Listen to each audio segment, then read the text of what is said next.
No olvides darle like y suscribirte a nuestro canal. Ese día empezó como cualquier otro.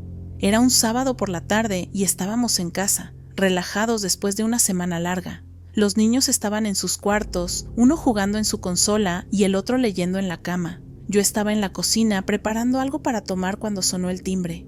Miré el reloj, eran las 3:12 de la tarde. Cuando abrí la puerta, era mi suegra. No me sorprendió. Ella suele pasar de vez en cuando sin avisar y siempre es bienvenida. Tenemos una muy buena relación. Es de esas personas que pueden sentarse contigo a tomar un café y sin darte cuenta ya pasó 1 hora y media. Siempre me ha hecho sentir como parte de su familia.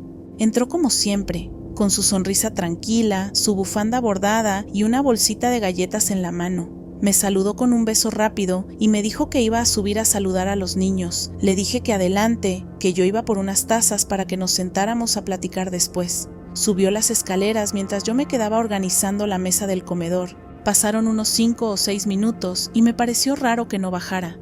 No escuché conversaciones, risas ni pasos, así que fui a ver. Subí pensando que tal vez se quedó hablando con alguno de los niños en su cuarto, pero no estaba por ningún lado. Fui primero al cuarto del mayor. Estaba con los audífonos puestos, pero me dijo que ella había entrado. Le dio un beso en la cabeza y salió. Luego fui con el pequeño y me dijo lo mismo, que la abuela entró, le sonrió, le acarició el cabello y se fue. Pero no estaba en ningún otro cuarto, ni en el baño, ni en el pasillo. La casa no es tan grande y no hay forma de salir sin pasar de nuevo por la planta baja. Pensé que quizás se había marchado en silencio. Tal vez no se sentía bien o recordaba algún compromiso. Aún así, se me hizo muy raro, porque siempre nos quedamos platicando un buen rato. Fui a buscar mi celular y le marqué para ver si todo estaba bien. La llamada conectó casi de inmediato. Al otro lado, su voz sonaba tranquila, pero confundida. Le pregunté si estaba bien, si había salido por algo y si se sentía mal. Y fue ahí cuando todo se puso raro. Me dijo que no había salido de su casa en todo el día, que había estado lavando ropa y viendo una película, incluso que había hablado con una vecina un par de horas antes. Me aseguró que no había ido a nuestra casa, que ni siquiera se había cambiado de ropa desde la mañana. Me quedé en silencio unos segundos, sin saber qué decirle. Le conté lo que acababa de pasar, cómo la vi, cómo subió a saludar a los niños, cómo ellos también la vieron, cómo estuvo ahí. Pero ella insistía en que no era posible. ¿Estás segura de que no soñaste eso?, me dijo, medio en broma. Pero no había sido un sueño, era todo muy real. La vi entrar, escuché el timbre, hablé con ella, y no solo yo, los niños también la vieron y hablaron con ella. Después de colgar, volví a repasar mentalmente cada momento. Fui hasta la puerta, revisé si el cerrojo estaba puesto. Lo estaba. Miré por la ventana a la calle, como si esperara verla caminando por ahí, pero no había nadie. No tenía explicación. Nadie más tenía llaves. Nadie más se parecía tanto a ella. Lo más inquietante es que ese mismo día, unas horas después, nos llamó para decirnos que había soñado, que venía a casa, que en sus sueños saludaba a los niños, les daba un beso y luego se iba. Lo recordó justo cuando hablábamos por teléfono y se quedó callada, como si le cayera el 20 de que tal vez sí había estado ahí de alguna forma. Pero ninguno de los dos se atrevió a decirlo en voz alta. Hasta el día de hoy es uno de esos momentos que me cuesta procesar. No lo cuento mucho porque sé que suena imposible, pero pasó, y cada vez que mi suegra viene de visita y sube a ver a los niños, no puedo evitar observarla un poco más, como esperando que algo vuelva a desentonar con la realidad. No sé qué fue, una alucinación compartida, un cruce raro de dimensiones o una simple coincidencia que nunca llegaremos a entender. Lo único que sé es que, desde entonces, miro la realidad con un poco más de cuidado y con un poco más de respeto por lo que no se puede explicar.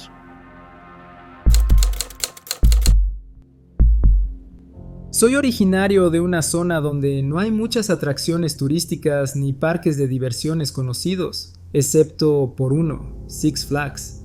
Es prácticamente el único parque temático decente en toda la región, y para muchos de nosotros ha sido una parte importante de nuestra infancia. Recuerdo que mis padres me llevaban cada verano cuando era niño, y aunque el parque ha cambiado con los años, siempre hay algo que te conecta con ese pasado. Esa sensación de nostalgia que te golpea de pronto cuando caminas por los mismos caminos, escuchas los mismos sonidos y hueles las palomitas quemadas o el algodón de azúcar pegajoso en el aire. Hace algunos años, cuando ya era adulto, agregaron una atracción nueva. Un monstruo metálico impresionante, una estructura vertical enorme con asientos giratorios libres en ambos extremos, algo así como un brazo mecánico gigante que te lanza por los aires mientras las sillas giran solas. Finalmente pude subirme poco después de que inauguraron el juego. Estaba entusiasmado, aunque admito que un poco nervioso también. Ya no tenía la tolerancia al vértigo de antes, pero igual me lancé. Mientras el juego funcionaba, llegó el momento en que hizo una pausa en la cima, como parte del procedimiento normal para permitir que otras personas subieran en el extremo opuesto del brazo. Así que ahí estaba yo, suspendido en lo alto, con una vista completa del parque iluminado por luces brillantes y con el eco de gritos mezclados con música lejana. Aproveché el momento para mirar alrededor, dejar que el aire fresco me despejara la mente y simplemente disfrutar del instante. Fue entonces cuando mi mirada se posó en una de las atracciones más antiguas del parque, un pequeño juego para niños de esos que van lentos sobre una pista ya definida, con un carrito diminuto que apenas daba vueltas. Esa atracción había estado ahí desde que tengo memoria. De hecho, fue de las primeras cosas que me atreví a subir cuando era niño, y al verla desde lo alto fue como si algo dentro de mí hiciera clic. Empecé a recordar esos momentos. Mi papá tomándome de la mano, el sol pegando fuerte, mi emoción infantil por algo tan simple como una vuelta en un carrito que no pasaba de los 5 kilómetros por hora. El juego en el que yo estaba se reactivó, terminó su ciclo y bajó. Me bajé, aún medio mareado, pero contento. Caminé sin prisa, todavía con esa sensación de estar entre el presente y un recuerdo antiguo. Fue entonces cuando lo vi, un niño. Tal vez de unos 6 o 7 años, caminando con paso ligero, casi saltando, justo hacia ese juego infantil que había estado observando. Detrás de él venían 2 adultos. Uno de ellos me pareció inquietantemente familiar. No supe por qué, pero mi corazón dio un pequeño salto. Caminé unos pasos más, pero algo me hizo detenerme. Volteé, casi por instinto, como si necesitara mirar de nuevo, pero ya no estaban. Los 3 se habían desvanecido. No doblaron ninguna esquina, no habían edificios que pudieran haber ocultado su paso. Simplemente ya no estaban ahí, habían desaparecido como si nunca hubieran estado. Me quedé quieto por un momento, tratando de racionalizar lo que acababa de pasar. Miré alrededor, esperando verlos en algún otro punto, pero no había rastro de ellos. Me dije a mí mismo que tal vez me había confundido, que eran otras personas, que quizás se metieron entre la multitud, que era solo mi imaginación, pero no dejaba de pensar en la mirada del adulto que iba con el niño. Esa cara me resultaba demasiado conocida, pero no lograba ubicarla del todo. No fue hasta semanas después, revisando unas viejas fotos familiares en casa de mi madre, álbumes navideños llenos de recuerdos en papel, que lo comprendí. Había una foto en particular de una Navidad en casa de mis abuelos. Mi papá tenía unos 20 años en esa imagen, estaba sonriendo, con ese mismo peinado, esa misma chaqueta oscura, y ahí estaba, era él, el adulto que vi en el parque ese día, y junto a él, en esa foto, estaba mi tío, el otro adulto. Ese niño, no estoy completamente seguro, pero creo que era una versión infantil de mí mismo. No he podido dejar de pensar en eso desde entonces.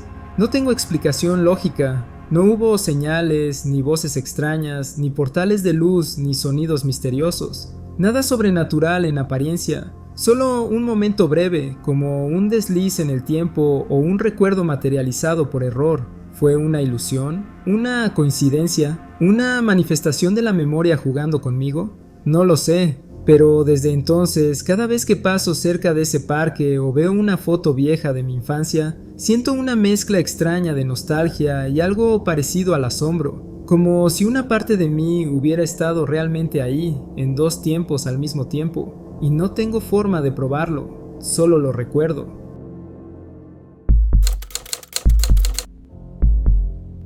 Cuando tenía 7 años, mi abuela materna enfermó gravemente. Vivía en California, mientras que nosotros estábamos en Sonora. Era una mujer fuerte, testaruda como pocas, pero con un corazón enorme. Había criado a mi mamá prácticamente sola y siempre fue como el pegamento que mantenía unidas a las ramas más dispersas de la familia. Para mí era como una especie de figura mágica. Sabía cosas antes de que pasaran, recordaba todo con precisión quirúrgica y tenía una forma extraña de aparecer justo cuando más la necesitábamos. Así que cuando mi mamá nos dijo que estaba en el hospital, yo no entendí del todo lo que eso implicaba, pero el ambiente en casa cambió. Mi papá fue el único que pudo viajar para verla. Mi mamá estaba embarazada de mi hermano menor y apenas nos alcanzaba el dinero para cubrir los gastos del mes. Mi hermana y yo, que éramos pequeñas, pasábamos los días en casa viendo caricaturas y tratando de entender por qué todos hablaban en voz baja o se encerraban a llorar sin que lo notáramos. Pero sabíamos que algo no estaba bien. La mañana que murió, recuerdo que el día empezó raro. No sé cómo explicarlo. Era como si el aire se sintiera más denso, como si todo estuviera un poquito más callado, incluso los pájaros. Yo estaba sentada en el suelo jugando con unos lápices de colores cuando sonó el teléfono de casa, el de línea, ese viejo de botones redondos. Mi mamá atendió y su rostro cambió por completo. Puso el altavoz y dijo: «Es la abuela». Escuchamos su voz. Era ella, cansada, suave, como si hablara desde muy lejos. Pero era ella. Nos pidió hablar con cada uno por separado. Conmigo fue breve, pero cálido. Me dijo que me quería mucho, que siempre me cuidaría, que le diera un beso al bebé que venía en camino, que le dijera a mi hermana que era muy especial, y luego que cuidara a mamá. Después se despidió, literalmente, un adiós con voz trémula, no un nos vemos o un hasta luego, un adiós. Colgamos y nos quedamos en silencio unos minutos. Nadie dijo nada, pero todos sentíamos algo extraño. Un par de horas más tarde llamaron de nuevo.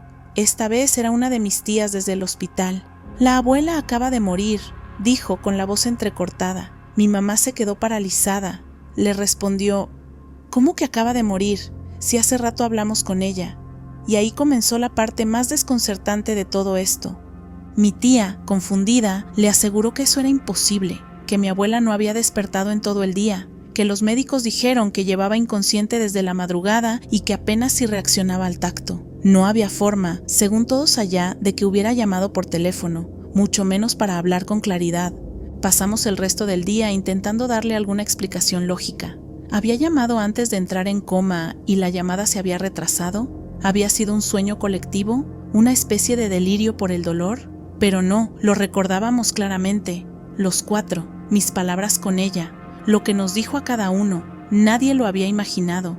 Con los años, ese momento se volvió como una especie de recuerdo congelado en el tiempo. A veces lo hablamos entre nosotros, siempre con ese tono agridulce. Mi mamá jura que fue su despedida, como si, de algún modo que no entendemos, mi abuela hubiera reunido las fuerzas para hacer esa última llamada, o como si ya no estuviera completamente en este mundo cuando lo hizo.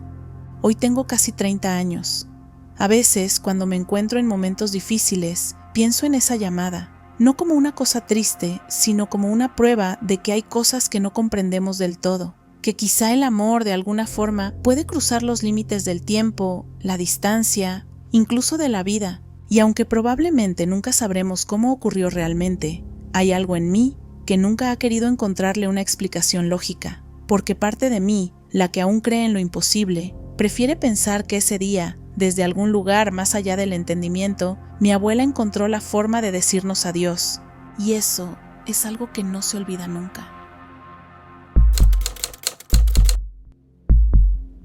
Estaba en mi segundo año de universidad, y aunque no me consideraba una persona particularmente nerviosa o paranoica, sí solía estar muy consciente de mi entorno. Tal vez por costumbre o por haber crecido en una ciudad donde más vale andar con los ojos bien abiertos. Vivía en un pequeño apartamento compartido a unos 2 kilómetros del campus, así que casi siempre caminaba de regreso a casa después de clases. No me molestaba, de hecho, era uno de los pocos momentos del día en que podía desconectarme un poco, ponerme los audífonos, escuchar música o simplemente perderme en mis pensamientos.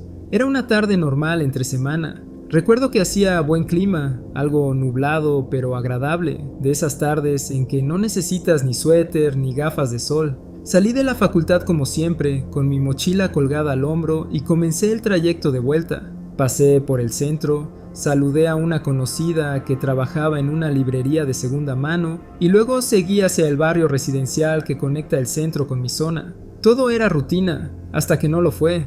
Justo cuando crucé la calle que marca la entrada al vecindario, me invadió una sensación que me heló los huesos. No fue miedo exactamente, más bien una incomodidad difícil de describir, como si algo estuviera fuera de lugar.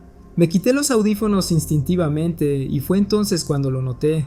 La gente me miraba, no de manera casual, como cuando cruzas la mirada con alguien por error. No, todos, y no estoy exagerando, todos los que estaban a mi alrededor me miraban directamente. Un señor que paseaba a su perro se detuvo en seco y me siguió con la mirada mientras yo caminaba. Una mujer empujando un carrito de bebé dejó de hablar por teléfono y me observó en completo silencio. Incluso los niños que jugaban frente a sus casas se quedaron quietos, mirándome como si supieran algo que yo no. Me detuve por un segundo, confundido, mirando alrededor. Nadie parecía hostil, pero tampoco se veían particularmente amigables.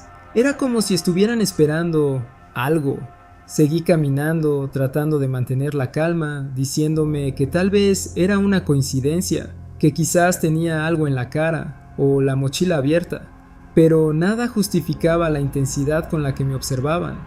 Lo más perturbador fue un tipo en una camioneta roja. Venía girando la esquina justo cuando yo iba a cruzar. Disminuyó la velocidad, se inclinó hacia el volante y, sin apartar la vista de mí, giró lentamente con los ojos clavados en los míos. No sé cómo no chocó, ni siquiera parpadeó, solo siguió mirándome mientras pasaba. Eso se repitió durante todo el camino a casa. Gente en bicicletas, vecinos en las ventanas, conductores en los coches, todos.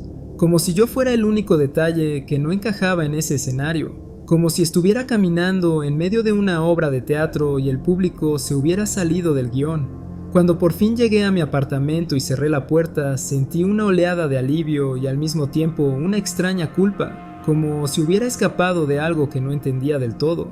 Me miré en el espejo esperando encontrarme con alguna explicación. Una mancha en la ropa, algo raro en mi cara. Nada. No se lo conté a nadie. No porque no confiara en mis amigos o en mi familia, sino porque sabía exactamente cuál sería su reacción. Seguro lo imaginaste, estarías cansado, quizás alguien te confundió con otra persona. Pero no, eso no fue imaginación, era demasiado real, demasiado preciso, y nunca me volvió a pasar. Hasta el día de hoy no tengo una explicación. ¿Fue una falla en la realidad? ¿Una coincidencia colectiva imposible? ¿Una especie de desliz en la simulación? No lo sé, pero lo viví, y si no hubiera sido yo mismo, tampoco lo creería. Vivo en una región donde los tornados no son precisamente una rareza. Desde pequeños nos acostumbramos al sonido de las sirenas y al protocolo. Ir al sótano, alejarse de las ventanas, cubrirse la cabeza, es parte del paisaje, parte de crecer aquí. Mi tía, mi tío y sus 3 hijas vivían a solo unas cuadras de nosotros. Éramos una familia muy unida. Mis primas eran casi como hermanas, siempre venían a jugar a nuestra casa o nosotros íbamos a la suya. La más pequeña, Emily, tenía 5 años en ese momento. Era una niña dulce, un poco tímida, con una imaginación enorme. Siempre hablaba de hadas o de personas invisibles buenas, como ella decía. Nadie le daba mucha importancia, pensábamos que era su forma de jugar. Una tarde, ya entrada la primavera, se encendieron las sirenas. El cielo se había vuelto de un gris verdoso inquietante, de esos que hacen que hasta los pájaros se callen. La tormenta venía rápido. Recuerdo que fue todo muy caótico. El viento comenzó a levantarse, las ramas se agitaban como locas y todos comenzamos a buscar refugio. Mi familia corrió al sótano y en casa de mi tía hicieron lo mismo. Pero Emily no estaba. Estaba jugando en el jardín delantero cuando sonó la primera alarma y en lugar de correr a casa, el miedo la empujó a hacer lo contrario, salir corriendo hacia la calle. Mi tío la vio alejarse y corrió tras ella, pero entre el viento, la lluvia y el pánico, la perdió de vista. Nadie sabía a dónde había ido. El tornado tocó tierra unos minutos después. Fue rápido, pero violento, lo suficiente como para arrancar árboles, tumbar vallas y levantar tejados. Cuando pasó el peligro, todos salimos corriendo a buscar a Emily. La angustia era insoportable. Habían pasado más de 20 minutos desde que se había perdido y nadie tenía idea de dónde podía estar. Mi tío fue quien la encontró. Estaba en una zanja al borde de un campo, a unos 400 metros de su casa. Estaba sentada, ilesa, sin un rasguño. Ni siquiera parecía asustada, solo un poco confundida. La abrazaron como si acabaran de recuperar a un milagro, pero lo que contó después fue lo más extraño de todo. Dijo que una señora muy bonita la había encontrado cuando estaba corriendo y no sabía dónde ir, que esa señora le habló con voz suave y le dijo que se acostara en la zanja, que todo iba a estar bien, que la cubrió con una manta blanca muy suave y se acostó a su lado mientras el viento aullaba por encima. Emily dijo que la señora la abrazó y le cantó bajito para que no tuviera miedo. Cuando el viento se detuvo, Emily se sentó, miró a su alrededor y la señora ya no estaba, desaparecida. La manta tampoco estaba, solo quedaba ella, sola en la zanja, como si nada hubiera pasado. Nadie sabía cómo reaccionar. Al principio pensamos que lo había inventado, que quizás era una forma de su mente infantil de lidiar con el trauma. Pero Emily no era de inventar cosas así. Contaba lo mismo una y otra vez, sin contradicciones, y parecía sinceramente convencida de que esa mujer la había salvado. Con el tiempo, comenzamos a escuchar historias parecidas, gente del vecindario que hablaba de ángeles del tornado, apariciones que ayudaban a personas en momentos críticos. Algunas historias eran vagas, otras más detalladas, pero todas tenían algo en común. Aparecían justo cuando alguien necesitaba ser salvado y luego simplemente se desvanecían. Emily ya es adolescente ahora. Apenas recuerda los detalles, pero todavía afirma que no fue un sueño, que esa señora estuvo ahí. Y, sinceramente, viendo cómo la encontramos, completamente ilesa en medio del desastre, justo en el lugar más protegido de todo el terreno, no puedo evitar pensar que algo fuera de lo normal ocurrió ese día. Y si me preguntan, sí, yo también creo que alguien la protegió, aunque no sepamos quién fue o qué fue. Trabajo desde hace varios años como encargado de mantenimiento y limpieza en un edificio de departamentos de 8 pisos, en una zona no tan céntrica pero bastante transitada. Es uno de esos trabajos que nadie nota cuando todo funciona bien, pero en cuanto algo falla, todos te buscan como si fueras mago. No me quejo, me gusta la rutina. Me gusta saber que cada día hay cosas por hacer, que hay pisos que barrer, bombillas que cambiar y problemas que resolver. Ese día en particular era viernes, uno de esos días en los que uno solo quiere terminar pronto, darse una ducha y salir a distraerse un poco o simplemente llegar a casa y no pensar en nada. Pero claro, como siempre pasa, algo se complicó a última hora. Se me fue el tiempo organizando unas herramientas que necesitaba dejar ordenadas para el lunes y recogiendo unas bolsas de basura que había que llevar al cuarto de recolección que está en el primer piso. Ya eran casi las 8 de la noche y el edificio estaba más callado de lo normal. La mayoría de los vecinos ya se habían ido a pasar el fin de semana a otro lado. Tomé las bolsas, apagué las luces del cuarto de mantenimiento y me dirigí al ascensor. Subí solo unos segundos antes al cuarto piso para dejar algo que me faltaba y luego bajé para ir al primero. Entré al ascensor como todos los días, apreté el botón del primer piso y me recargué contra la pared. Y fue ahí donde comenzó todo lo raro. El ascensor, en lugar de ir al primer piso como le pedí, empezó a bajar, pero no se detuvo en el primero. Siguió bajando y de repente, en el panel, apareció un piso que no existía, -1. El edificio no tiene sótano, ni subterráneo, ni nada por el estilo. Pensé que era un error eléctrico o algo del panel. Pero justo cuando llegamos a ese supuesto piso -1, el ascensor se detuvo y las puertas se abrieron. No te exagero, lo que vi ahí no era el sótano de un edificio, era otra cosa completamente distinta. Frente a mí había lo que parecía ser una ciudad completamente diferente, como si estuviera viendo un enorme mural viviente. Había gente caminando con tranquilidad, con ropa veraniega, sonriendo, hablando entre ellos, como si fuera un día cualquiera en un parque. El sol brillaba tan fuerte que podía sentirlo calentarme el rostro, y afuera no se veía ningún muro, pasillo ni techo, solo una gran explanada, árboles, calles limpias y un cielo celeste sin una sola nube. Pero lo que más me impresionó fue el olor. Olía a césped recién cortado, a flores, a verano. Un olor completamente imposible para estar dentro de un ascensor en un edificio cerrado. Y lo juro por mi madre, todas esas personas estaban ignorándome, como si yo no existiera. Nadie se inmutaba, nadie miraba hacia el ascensor. Por un momento me quedé paralizado, medio paso adelante, como si algo me invitara a salir. Mi cuerpo quería moverse, pero la mente me gritaba que no, que algo no estaba bien. Sentí miedo, pero también una atracción extraña, como si hubiera encontrado algo que no debía haber visto. Entonces reaccioné, presioné el botón del cuarto piso, que es donde tengo el cuarto de mantenimiento, y por suerte el ascensor respondió. Las puertas se cerraron sin ruido, como si nada hubiera pasado. El ascensor subió en silencio. Cuando se abrieron las puertas de nuevo, estaba en el cuarto piso y todo volvía a verse normal. El pasillo, las luces, el ruido lejano de un televisor encendido en alguno de los departamentos. Pero yo ya no era el mismo. Me quedé unos minutos parado ahí, con el corazón latiéndome fuerte, preguntándome qué demonios había pasado.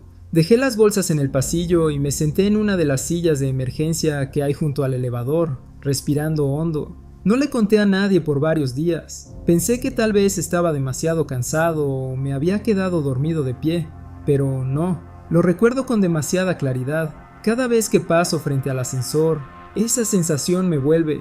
La del calor del sol que no estaba ahí, la de la ciudad que no debía existir. Me he quedado pensando, ¿qué fue lo que vi?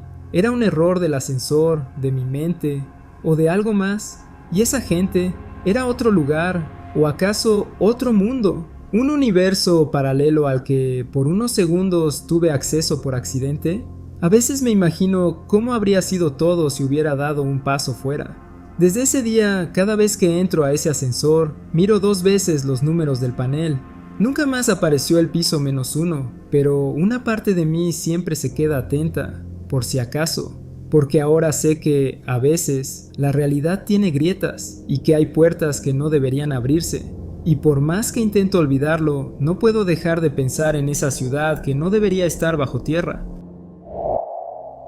Antes de terminar este video, queremos darnos la oportunidad de saludar y agradecer a nuestra comunidad de tenebrosos. Valoramos mucho su apoyo. Cada suscriptor, cada comentario, cada like nos motivan a seguir creciendo y mejorando. Ustedes nos dan la oportunidad de hacer algo que nos apasiona y recuerden que si tienen una historia para compartir con nosotros, no olviden enviarla a nuestro correo electrónico que está en la descripción del video. Nos vemos en el próximo universo.